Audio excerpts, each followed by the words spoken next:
What was the best moment you've seen where the real world hit a spoiled rich kid? All throughout high school, for alphabetical reasons, my locker was right next to the son of the owner of a 200-store chain of convenience stores in our region. He was incredibly socially inept. I felt bad for him. We developed kind of a weird little friendship where we only ever talked at our lockers, but we had these little 2-minute deep conversations. Mostly focused on him getting bullied, and me advising him to just chill out and stop running his mouth so much because that was why it was happening. He was obnoxious to classmates and teachers alike, and he reveled in it. He'd brag about his family's money and just generally play the part of a spoiled rich kid, almost like he felt like he had to. He liked being hated/envied, to some extent, but he also hated being an outcast. He did listen when I told him about the stuff that was bothering me. I was shy and felt ignored and excluded all the time. There was absolutely a kernel of a good human being in him. He was actually an important person to me in a way. I never told anyone else about that stuff back then. His behavior came back to bite him the week after the Columbine massacre. He decided to purchase and wear a black trench coat to school in the style of the school shooters. After a few days of him wearing that throughout the day, just to be a dick, he got cornered by some kids and absolutely pummeled. They broke his nose. He was fucked up. He'd been basically asking for it, so I'm not sure what he expected.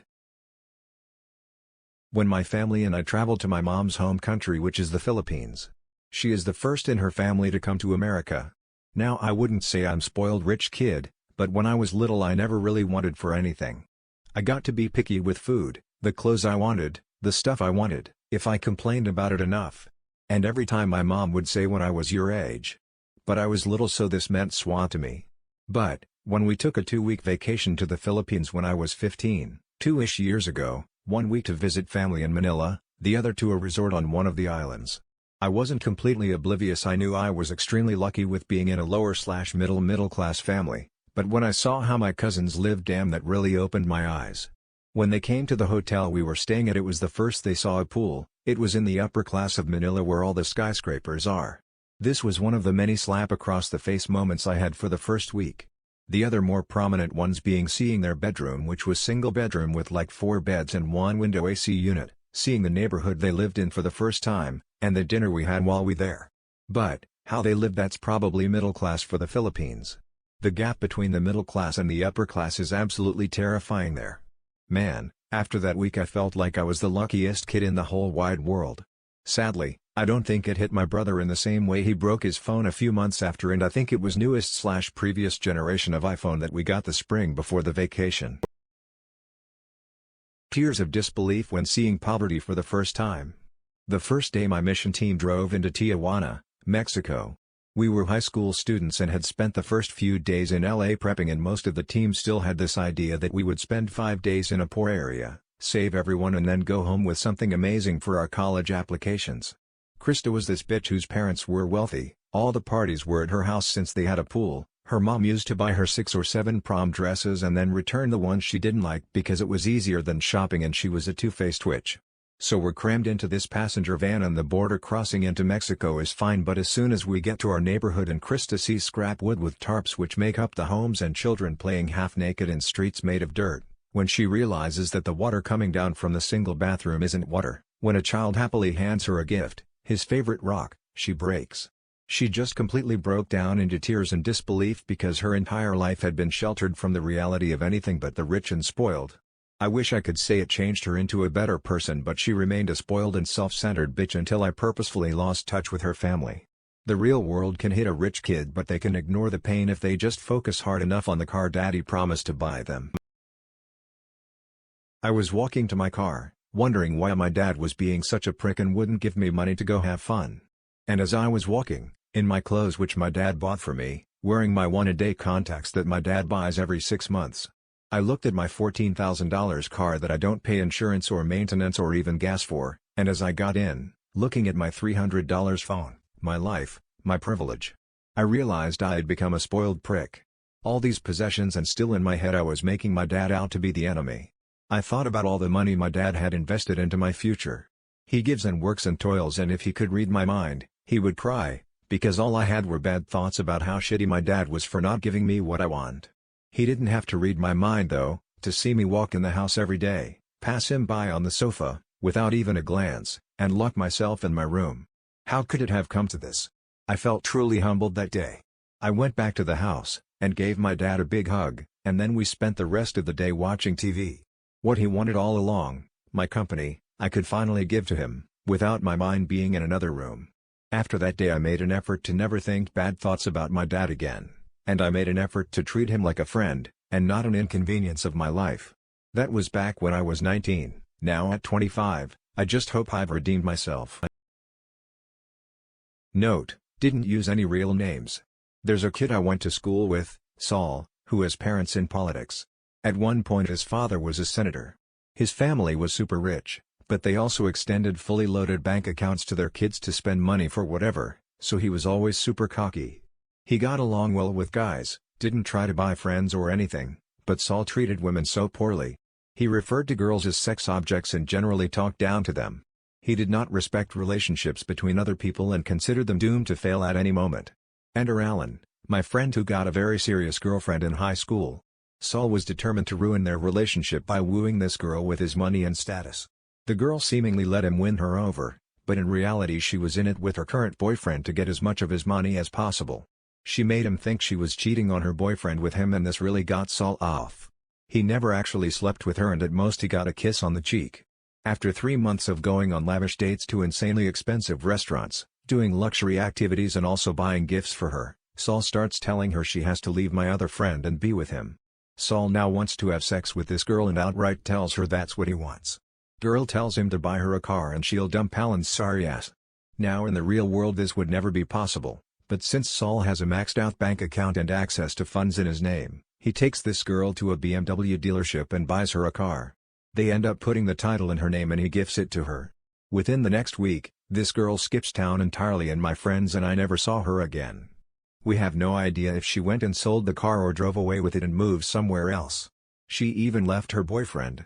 Saul ended up thinking this would be a small consequence at first, but when his parents found out what happened they pulled everything. They went from fully spoiling to disowning this kid. I'm not sure exactly what happened, but Saul spent some time homeless after he finished college. Biggest dose of reality imaginable. I think he's working in sales now and has a decent life. He moved out of state, so all I ever see about him is through social media. My mom was the doctor of one of the cleaning ladies at one rich girl from my school's house. On a Saturday, this girl threw a big party at her house while her parents were away. The other rich kids and the cool kids were invited, I was not. It was during X Project movie popularity, and she promised that the party would be decadent. On Sunday, photos started to appear on Facebook, everyone was drunk, everyone was kissing everyone, preservatives were thrown on the lawn, you could see a lot of vomit and broken things on the background. Some kid decided to cook noodles in the jacuzzi and broke it by emptying every pack of ramen noodle in it. A big mess. The girl replied to every picture with haha yeah good luck to the maids. On Monday, she went back to school, and instead of being her cocky self, she was real quiet and went home immediately after class, without saying anything. When my mom went home this night, she told me she had a great story for me, about this girl. Remember her awful comment about the maids? I don't know how to express it in English, but the term she used in French was very condescending. Well, the cleaning lady came to the house for her usual shift on Sunday morning and saw the mess. Rich girls barely wakes up from her hangover and tells her to clean it. Cleaning lady refuses, and rich girls says if you don't, my parents will fire you. So cleaning lady takes very detailed pictures of the house and send them to the girl's parents. 10 minutes later, rich girl's phone is ringing, and her parents yell at her that she is a disgrace and needs to clean everything, and that she won't have money, cell phone and computer until the end of high school, 1 year half. They also apologize profusely to the cleaning lady. So she's crying, and asks the cleaning lady to help her because she can't do it. She refuses and leave, letting rich girl clean everything by herself. She then told my mother that the parents came to her flat during the evening, apologizing again, calling their daughter an ungrateful brat, and gave her a raise immediately. Apparently, the jacuzzi was unusable for 4 months. This is not the best, as it's pretty sad and frankly undeserved, but a good example of the question asked. I went to a very expensive private elementary school. A friend of mine grew up very wealthy, her father a surgeon and mother a stay-at-home wife. They were very controlling of her and quite honestly, a little scary. They sheltered her to the extreme and she frequently repeated insane things they said verbatim because that was all she knew. If she was told to clean her room but left an item out upon her parents' inspection, they would throw the item out, no matter what it was. Once it was something very sentimental to her, can't remember what it was, and when she told me and I expressed sympathy, she said something like, "Oh no, it's okay, it's my fault." If I told my children to clean their rooms but they didn't and had their friends come over, their friends would go home and tell their parents about how much of a slob my family is and that can't happen. This was her concern at 10 years old. When it came time for college, they sent her to an expensive, hard-to-get-into school and told her that her sole purpose there was to find a husband, specifically a doctor or an engineer, to keep her as a stay-at-home wife. She flat out told me this was her only purpose, which broke my heart because she is a smart person who was able to get into said school to begin with and her parents should have been encouraging different goals for her. Well, she found a boyfriend but at the end of her 4 years of undergrad, he turned out to be a cheating narcissistic douchebag. The narcissistic douchebag part was obvious to me from the get-go but she had no idea what a healthy relationship looked like. However, the cheating was obvious enough to be a deal-breaker. So instead of going straight to marriage, which disappointed her parents and they kicked her out of the house, she suddenly had to become solely independent, find a job and an apartment and is doing well for herself. She's a totally different person now and has come a really long way. For a couple of years in high school I went to this super expensive American private school in Switzerland. The company my dad worked for paid for almost all the tuition, so it was an amazing opportunity for me. Most of the kids in this school were either State Department or from American families living in Saudi. Saudi provided expat kids with school up until 10th grade, so you had to go to a school abroad to finish HS. There were however, a few Saudi kids that were there, mostly so that they would be able to speak flawless English to help out their future careers. One of these kids, who I will call the Prince, was somewhere in the line of Saudi succession, but honestly, he was like 1455th in line for the throne. Not a real contender for king, but his family was rich. Like rich in a way that most of us can't even imagine. This school had some rules, like you couldn't have a car as a student, even if you were old enough to get a license in Switzerland. This rule was a real buzzkill for the Prince, but he made it through the year somehow. Over the summer after his junior year, he drove back to the school from Geneva in his Lambo, probably just because he could do it outside the school year. On his way up the mountain, the road is like an endless series of hairpin turns. He managed to flip his Lambo into vineyard while trying to navigate one of those hairpin turns. I'm guessing a Lambo has a lot of power, and he took it to heart. His parents, furious at what he had done, decided to punish him by replacing his Lamborghini with a Porsche. And the Prince was so angry. He complained about it bitterly when the school year started up again. The rest of us kind of just looked at each other in amazement. Same planet, different worlds I guess. My wife was evicted from her dorm in college, dropped from her classes for non-payment, and had her car repossessed. Her dad was a CEO of a fairly large company and had an income north of $1 million per year in the late 90s. The company was being bought out and the board members all stood to make a ton of fucking money each. They did background checks on everyone and found out that her dad lied about his experience and education. He did not have an MBA from Stanford. He did not have any college. He did not play in the NFL. He was not a decorated war hero. So they fired his ass so they could split his slice of the buyout amongst themselves. He never told his wife or daughter. He continued to run up debt and live the same lifestyle while being unemployed. He forged my mother-in-law's name on all sorts of loan and credit applications. Then, one day, he left them high and dry for a wealthy woman he had been having an affair with. He filed bankruptcy and managed, somehow, to get away pretty clean while leaving most of the shit in my mother-in-law's lap. My wife was completely ignorant of everything going on and her father said he was still paying for everything. Her world came apart and he ghosted her for years. She gathered her composure and enrolled in community college. That is where we met. I taught her how to live a pretty decent life as a poor person. I had tons of experience being poor. Nearly 2 decades later, we are both making good money and have a family of our own. She learned a lot from that experience and has even reconciled with her dad. We keep him at an arm's length since he is a narcissist and a pathological liar, but at least she has a relationship with her father. I had a brother-in-law, now gone due to his divorce. His parents were wealthy, from the dad's dad. So, Grandpa was the original maker of the money.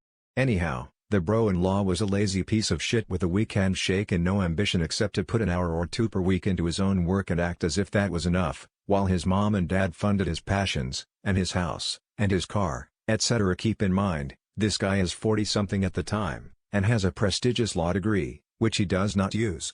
He has no savings, no property. Can't hammer a nail. And would probably drown in heavy rain. So, his mom and dad got the idea to open a big business using Grandpa's money, which they had inherited. They put about $15 million into it to create it from scratch, which I believe 80 to 90% of their entire nugget. It went belly up within 6 months. They lost it all to the banks. Now, I have nothing against his mom and dad, except for the fact that when we all got together, they relentlessly bragged about the Ivy League educations of their children. Okay, I take it back. They were pretentious AF. However, when they lost their asses and the bro-in-law started to experience debt and living by credit card, he freaked out. He said I never realized how hard it is to get money. Which I thought was an odd way to phrase it. Get money. Instead of earn money. Yet he did nothing for a long time. He moved debt around from credit card to credit card. Now, he has moved off and is practicing law. So at least he is, theoretically, not a parasite anymore, although he is a lawyer. Edit. I would say what the business was, but it might give too much away. Suffice it to say there was ample time and opportunity to test market the idea rather than launching it whole and hoping. Oh man, this is my question. Between marrying into a wealthy family and being employed at a manufacturer that hires 18-year-olds, I've got plenty of these to share. Sister-in-law, didn't file income taxes for 3 years, thought that people only did that for the refund. Since she didn't need the money, she didn't file. Brother-in-law, spent 4 years at Stanford. Freaking Stanford. Received a bachelor's in Latin American studies. It's been almost a year and he not only doesn't have a job, but doesn't even know where to look for one where his degree applies, and won't listen to advice about it, either. Coworker, this was his second job, his first being a position at his father's company. I told him to make sure he comes back from his 10-minute break on time, since he's new, people would be paying attention to his times. His response was I got 15-minute breaks at my old job. He was fired the next week for constantly coming back late. Other co-worker, first job, only working there because parents are tired of him lounging around the house. If he wants to continue being part of the trust, he's got to work. Saw him on his phone, strict no phone policy, and walked over to him to tell him that if I'm 100 feet away and can see him, then anyone walking by can see him, cut it out. Nope. Apparently his supervisor tried to reason with him too, but still, nope. What can you do? He's a good worker, so you want to try to resolve this. Solution? No idle time.